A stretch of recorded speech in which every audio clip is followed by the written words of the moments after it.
বন্ধুগণ, ঠিক এই কারণেই ছেলেরা মেয়েদের থেকে কম সময় বাঁচে। আশ্চর্যকর ঘটনা, আমাদের পশ্চিমবঙ্গে দীর্ঘ কয়েকশো বছর পর হচ্ছিল বৃষ্টি। আর এই বৃষ্টি মাথায় আমার মায়ের মাথায় আসলো খাবে ভুনা খিচুড়ি। তাই আমাকে ব্যাগ আর ছাতা নিয়ে যেতে হলো বাজার। বাড়ি থেকে বেরিয়ে আমি একটি গাছ দেখতে পেলাম। এই গাছটাকে আমি চিনি, এটা হলো কচু গাছ। এক মিনিট, হুট করে ওই কথাটা মনে পড়লো, রতনে রতন চেনে আর সুরে চেনে কচু। তাহলে কি আমি?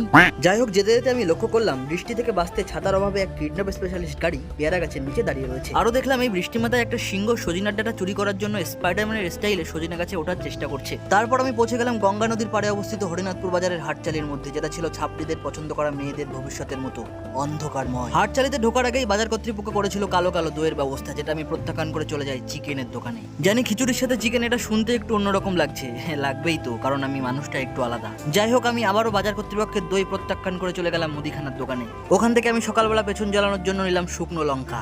না মানে পেটুক বাঙালি তো, টেস্টের জন্য পেছন জ্বালাতেও রাজি। তারপর খিচুড়ির জন্য আরো নিলাম ডাল। কেন জানি না ওজন করার সময় আমার চোখটা অটোমেটিক্যালি পাল্লার কাঁটার দিকে চলে যায়। তারপর আমি আমার সমস্ত মাল নিজের দায়িত্বে নিয়ে চলে গেলাম বাড়ি, এবং বাড়িতে গিয়ে সবকিছু মার হাতে হ্যান্ড ওভার করে দিলাম। কিন্তু তখনই ঘটলো একটা দুর্ঘটনা।